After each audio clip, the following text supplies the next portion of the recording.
Ken and Debbie Biddicks nearly lost Ken's elderly father to someone they trusted to care for him. My husband and I have literally woken up from the most awful nightmare of our entire lives, the most frightening, out of control situation that we have ever been through. Ray Biddicks was a self-made man, veteran of World War II, and founder of his own CPA firm. He worked very hard. He worked 5-6 days a week routinely, and he continued that into his early 80s. And he seemed physically and mentally capable of doing that and taking care of himself. But Ray's life took a turn after the death of his wife and loss of his driver's license. The Biddicks eventually brought someone in to look after Ken's dad. Well, one of the great ironies in this whole situation is that we spend so much time, money, and effort trying to burglar-proof our homes and put up walls and gates and have alarm systems installed and so on. Yet when a caregiver is hired to go into a senior's home every day, we just give that person the keys to the house. We may have indeed let the coyote in the chicken coop, so to speak. When I would call and try to talk to my father-in-law, the caregiver was making excuses. Oh, he's resting, he can't talk right now. I could hear the caregiver whispering to him to get off the telephone. They kind of drive a wedge in there. They convince the elderly person that their children are trying to take away their independence and trying to limit their lives and control them. By the year 2030, there will be 71.5 million Americans over age 65. That'll be nearly 20% of the U.S. population. The numbers are staggering, and so are the responsibilities that go along with caring for so many aging seniors. The surging number of seniors has fueled the rise of a sinister breed of criminal. Predatory caregivers, swindlers out to take a senior's life savings, their homes, even their lives. It is the greatest generation, and it is the greatest generation to exploit. Retired Detective Chayo Reyes created a special unit within the Los Angeles Police Department to investigate financial crimes against the elderly. And they're walking away with entire estates and life savings, and they're even committing homicides. And they figured the person was old, nobody's taken a second look that that person may have been starved to death, over-medicated, or poisoned. And for law enforcement and prosecutors not to be gearing up for it, it's like seeing that Katrina's coming and not doing anything about it. Skyrocketing home prices mean many of America's seniors are sitting on a gold mine. Already, people over age 50 control at least 70% of the nation's household net worth. Aging and often isolated, seniors are an easy target. They're predators like an eagle. They soar up in the sky and they look down for the victims, and they can see the weak ones and they hone in on them. Smelling like a shark smells blood in the water from several miles away, they smell the impairments. Prominent elder abuse attorney Mark Hankin has seen it firsthand over and over again. Vulnerable seniors victimized first by predators, then again by an overloaded court system, too busy to care. One judge I'll never forget, he asked me to stop bringing the elder abuse cases that I used to bring in his court. Because he said, and I'll never forget him saying this, they tie up my calendar. And these were cases where people were in danger of being killed now. Are your parents safe? Straight ahead, life-saving information from America's top experts to help you avoid the pitfalls and potential landmines of the aging process. From predatory caregivers to popular senior scams and fraud, neglectful nursing homes, to a danger your parent may be inflicting upon him or herself. And some of America's most beloved best-selling authors share their secrets to happy, healthy aging. Saving our parents. Know the facts. Save a life. And now your host, television icon, Ed Asner. Hi, I'm Ed Asner, and there's nothing more important than the well-being of our family. I know the love and support of mine has been instrumental to my long career. Now, as I tackle the golden years, I feel fortunate to be surrounded by my children. They're looking after me. Well, as much as I let them. They think I'm getting older, but really I'm just getting better. What about your family? Do your family a favor and start planning now, because if you don't, someone with less than loving intentions will be more than happy to lend a hand. Our experts will share life-saving information to help you avoid the pitfalls and potential landmines of the aging process. We'll arm you with the facts you need to make crucial decisions to ensure your family has a secure and loving future. That's all the Biddicks family hoped for.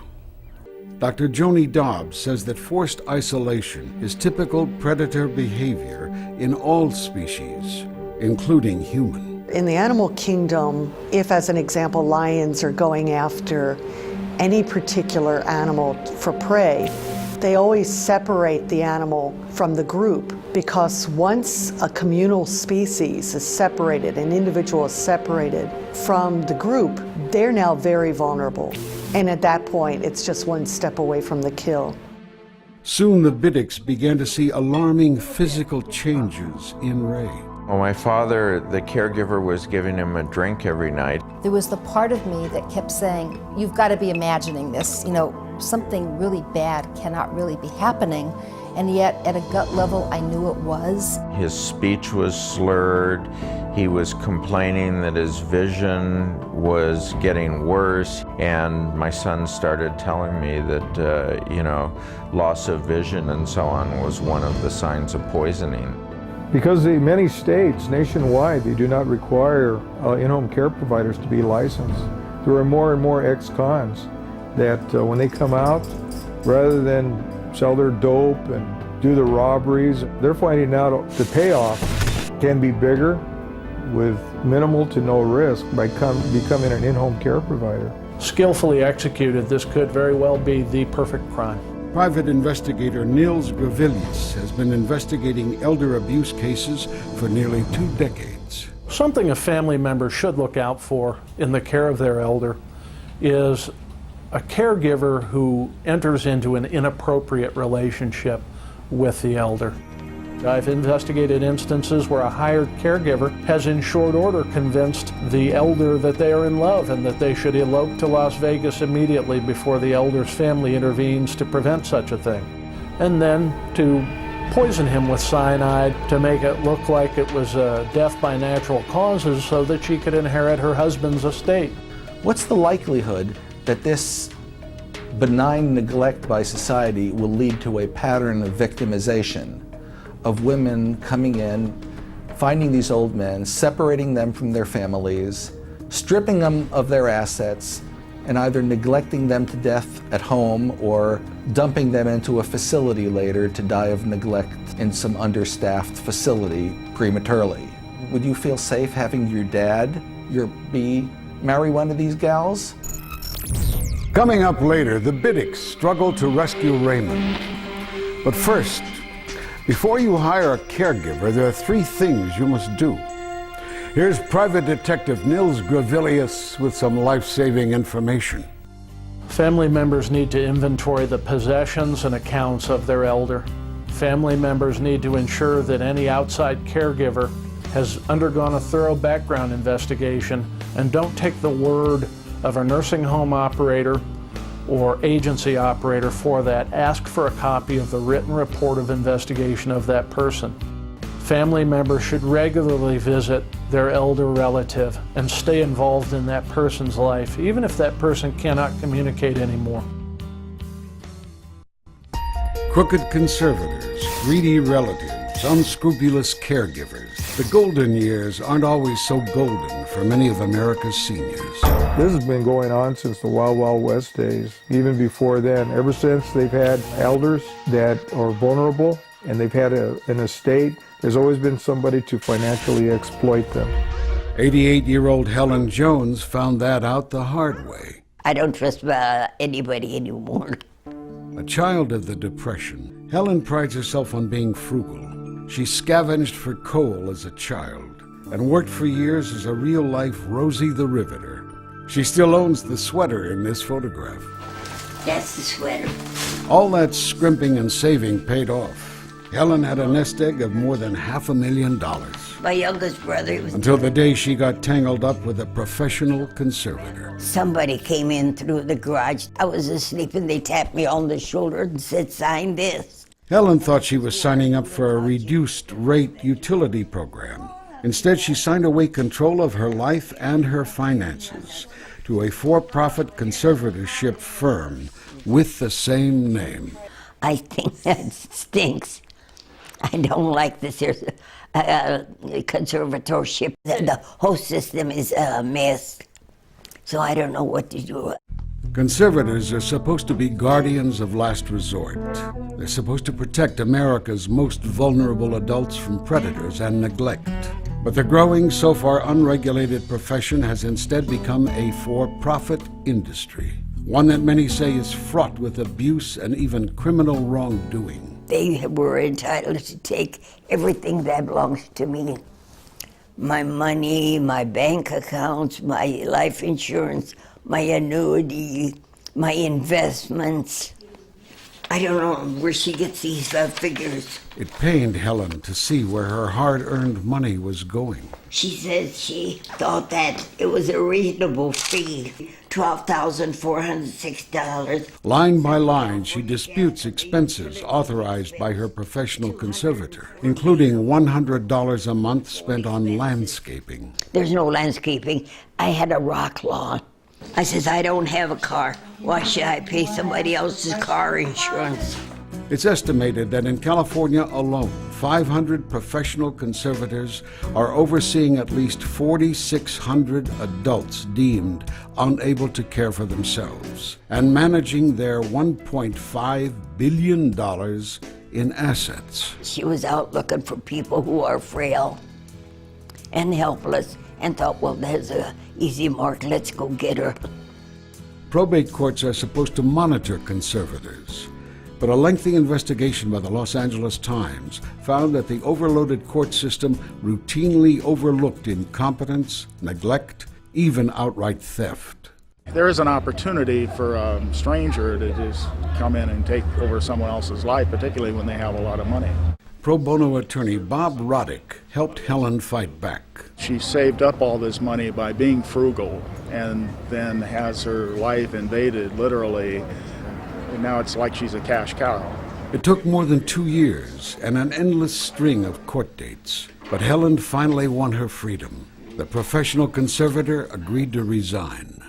Los Angeles Director of Public Health, Jonathan Fielding. We need to make sure that there are controls in place, because oftentimes you have somebody who's totally isolated, and they may not be quite as with it as they were at one point, and somebody asks them to sign something. How do they know exactly what they're signing? How do they know how much they're spending on this conservator?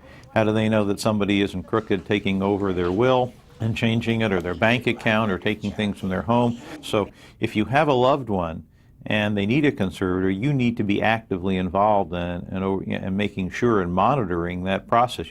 Well, I'm just glad the whole thing is over with.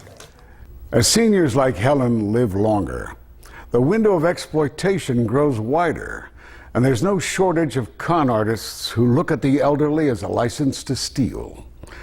Once again, Private Detective Nils Gravilius.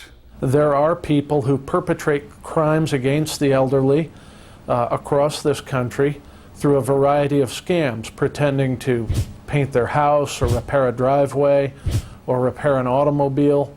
Once they gain access to the elder's house, one perpetrator will steal their money or rifle through their belongings, that sort of thing. Often isolated and alone, seniors make an easy target for cold-calling swindlers out to make a dishonest buck. You know, everybody gets cold calls all the time. When these elderly folk get them and they're lonely, they're alone, they get them, and somebody warm and friendly just wants to engage them in conversation. That's the boiler room modus operandi. The FBI says Americans lose $40 billion a year to fraudulent telemarketers. The elderly are especially vulnerable because they're more likely to be home to answer the phone and less likely to hang up on telemarketers for fear of being impolite. We're increasingly seeing efforts being made over the phone to victimize elderly, to elicit from them credit card information, bank information. Hello? Hello? There are warning signs. Beware if a caller says, "You must act now or the offer won't be any good." Or, "You've won a free gift, vacation, or prize, but you have to pay for postage, handling, or other charges." Or, "You must send money now. Give a credit card, bank account, or social security number." Stay involved, stay aware with the elderly as to how was your day, what's going on, who did you hear from today, and to not just be, how you feeling today, how's it going, but to be a little more intimate with what is happening in their lives. Seniors are bombarded with pitches for financial seminars too, many promising higher returns with little or no risk. So-called financial experts often hard sell seniors on annuities, a complex type of insurance with high commissions and stiff penalties for early withdrawals. Experts agree annuities are rarely a good fit for seniors. Patricia Drewis says it was a young man that wormed his way into her elderly Uncle Paul's life, isolating him from family members and eventually changing his will. My Uncle Paul, he was cheerful all the time. He had a big booming voice. He made friends with everybody. But Paul's friendly, open demeanor may have been his downfall. Well, my suspicion is that the guy just took advantage. He saw that he was living alone. He didn't seem to have family visiting. Paul first lost his wife, then fought a losing battle against prostate cancer. He'd withdrawn from relatives during his final months of life. But Patricia was shocked one day to find his phone had been disconnected. And so then I called the caregiver. She said, "Oh, Pat, your uncle died 3 weeks ago." And I absolutely stunned. I mean, first, how could he die? I didn't know he was that ill. What happened? And why didn't you call me? We discovered that her uncle had hired this gentleman who he met at the beach to take care of him for the last year and a half of his life. Before my uncle died, I never saw this man or heard about him. Patricia quickly found out this young man had given the caregivers strict instructions. She said, "Well, he told me not to call you. He didn't want you to know anything about his health, and you know, I work for him." I mean, it's bad enough to have a death in the family. It's bad not to know about it. It's bad to have somebody come in and take advantage and just, steal from you. It makes you feel bad that you didn't know what was going on and you couldn't protect him from anything like this. The young man had convinced Patricia's uncle to change his will, leaving almost everything to him. The total was about, we estimated, $1.5 million. I definitely had the feeling that, okay, from this point on, my life is ruined. I'm never going to have another happy day again because this is awful. It's just, it kills you. And you just think, it's going to be this way forever. Rage. I was in a state of rage. Ann Latham lost the love of her life to abuse and neglect at a nursing home. And when we got there, my husband was drawn up in a fetal position. He had feces on his boots. My husband was laying in filth. Bertrand Latham was a father of 5, Air Force retiree and veteran of the Korean War. He had lots of morals. He was a family man. He brought his children up to be decent and abiding citizens. My dad was the apple of my eye. He was a man of character, morals, integrity. It didn't matter what I went through in life, all the good, all the bad, all the ugly. He was always right there. Now here's my graduation. That was a good day. But soon, Bertrand's health took a turn for the worse. He was 66 when he was diagnosed with Parkinson's. It was very difficult for me to watch him deteriorate. We knew the outcome of the diagnosis, and we just decided that we were going to, live life the fullest that we had always lived.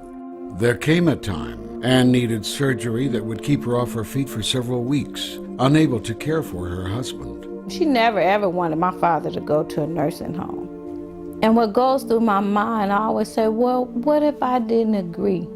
or told her, I said, you know what, let's try something else. I know my father would be here today. I hurt because that's a decision I have to live with for the rest of my life. I think about him every day. It's not a day that goes by that I don't. Anne's world turned upside down with a phone call from a doctor who examined Bertriff after he was taken from the nursing home to a nearby hospital for a previously scheduled appointment. She said, is your husband in a nursing home? And I said, well, yes, he is temporarily. She said, well, he is almost in a coma. Elder abuse attorney Mark Hankin was shocked by the details of Anne's case. He had bed sores the size of Alaska. It was feces. He was disgustingly filthy with his own excrement and urine. I said, I want him out of here now, right now. Imagine doing that to a human being. He's now curled up in fetal position, locked solid, immobile. This is a man who before was dancing with her. The sores on his body just took his toll. They were just too far gone. They had gone to the bone within 21 days. And the facility says, oh, well, he was fine. We didn't do anything wrong. We went ahead and got records, and we saw where the records showed that there was no medication ordered for him for 13 days. There was no formula. So on top of them not doing what they were supposed to do in terms of moving him around to keep him from getting these sores, they weren't even feeding him. And nothing hurts me more knowing that they got paid to do a job that they didn't do.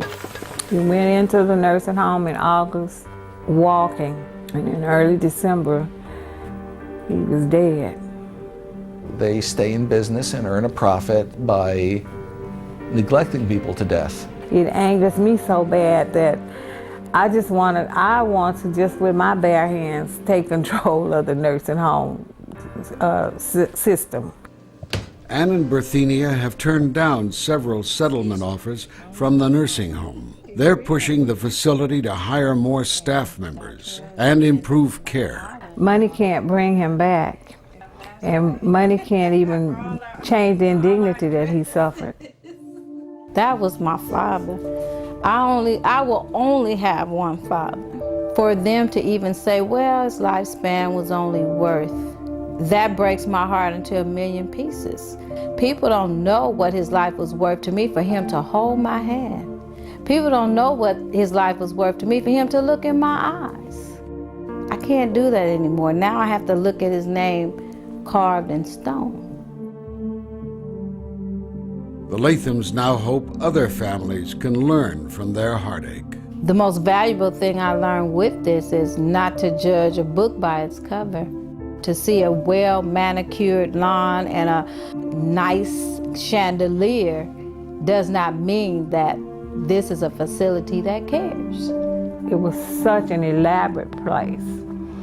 A baby grand piano in the atrium way to walk in. You know, you just think, oh, this is grandeur. I saw a place that looked like people cared. And now I believe it was just a facade. They all need to be investigated. If you're going to put somebody into a nursing home or an assisted living, go to the facility. We'll check it out. As a geriatric case manager, Dr. Marion Summers works closely with families to ease the burdens of caring for the elderly. Go on the tour, the planned tour of the facility, but after that, go and visit at another time when they're not expecting you so that you can see what's actually happening in the nursing home. Go in there and inspect that facility. Don't be afraid to say, I want to see your kitchen. Inspect what you expect. Don't be afraid to be persistent. What you see in a brochure in a nursing home or an assisted living is not necessarily what is presented once you go there. I always suggest go at odd hours, early in the day when they're changing bed linen. What's the interaction? How do the staff deal with each other? How does the staff deal with the patient, the resident? Walking down the halls and just seeing, are the residents happy? Are they content? You may just have to really put your foot down. And I didn't do that in that case, and that's when I feel like I let my father down. I know my father is not the first person that have died from the result of a nursing home. And if we don't do nothing about it, he won't be the last either. Ken and Debbie Biddicks learned that lesson the hard way. When I realized how close we came, how close he came to not only being robbed, but potentially having his life shortened, it's very frightening. The Biddicks know now how dangerously close they came to losing Ken's father to a predatory caregiver. We strongly suspect that there was some kind of poisoning going on. When we spoke to my father about it, he did finally come to his senses enough to admit and acknowledge that that wasn't right. And just in time, too. Are you prepared to rush in and save a parent's life? Elder abuse is becoming the silent epidemic of the 21st century. We used to call it the crime of the 90s, and it's only getting worse now because... Retired LAPD Detective Chayo Reyes dedicated his career to investigating elder fraud. People, they're in for a rude awakening if they were to call 911 alleging elder abuse. Many times what the norm is getting a kiss off from the agency that responds. Remember, baby boomers are now moving into the golden years. It's going to be a crisis of epidemic proportions within 10 years. Attorney Mark Hankin has authored hundreds of pieces of legislation to protect America's most vulnerable citizens, and with good reason. My suspicion is that at least half of the elderly people in the country will have suffered one form of elder abuse or another before they're dead. Bottom line, you must stay involved in an aging parent's life. You are the best defense against the league of predators and charlatans who have America's seniors in their crosshairs. The advice that I can give anybody, let's just fast forward our own lives till we're in our 70s or 80s, and how we would want somebody to help us in a similar situation and approach it that way. At the time, the Biddicks thought they were doing the right thing. Because I had such a positive experience with loving caregivers with my own father, I didn't know what to look for, and I was totally naive in understanding what was happening to my father-in-law. My father actually came to live with us the last 3 years of his life. I love you. It was actually a wonderful experience to know that my father was safe and warm, and we could kiss him goodnight each night. He was surrounded by children and grandchildren. Okay, sleep well, okay? Sleep well. Soon, the Biddicks had both of their fathers living at home with them. At this point, both Ken and I realized that we had to devote our lives to the caring of both dads. And it required major changes, career changes. We began to work from home because we had to have control of our hours to take care of all the needs of our two dads. Soup coming up in a minute, Pop. All of us are just one phone call away from becoming a caregiver. And that phone call could be an accident, a fall, a sudden illness, but it's one phone call away. And then your life has changed forever. Nothing will ever be the same again. You suddenly are responsible for another person's life, and you're going to have to step in and try to save your parent. But along with that tremendous responsibility came incredible rewards. I wouldn't trade it for anything in the world, just knowing that ultimately we provided for both of them the peace of mind and the care that they needed. Yeah, we went from a nightmare to feeling satisfaction, like we really did it right. Now that they're not with us anymore, I'm so grateful for the memories that we did it all. And we did it right, and we have no regrets. The Biddicks story is quite remarkable. Tragic consequences were avoided because they were directly involved in their parents' aging process. If you only remember one thing, remember what saved the Biddicks dads? Involvement. Get involved and stay involved. Because as long as you're watching out for your parents, the predators and scam artists don't stand a chance. Plus, it's the most loving gift you can ever give to mom and dad. and it's a gift you'll be blessed with for the rest of your life. As Ed Asner said, all the Bitticks ever wanted was to keep their father safe and well cared for. Before the two fathers passed on, Ken and Debbie promised to become elder advocates and help other families.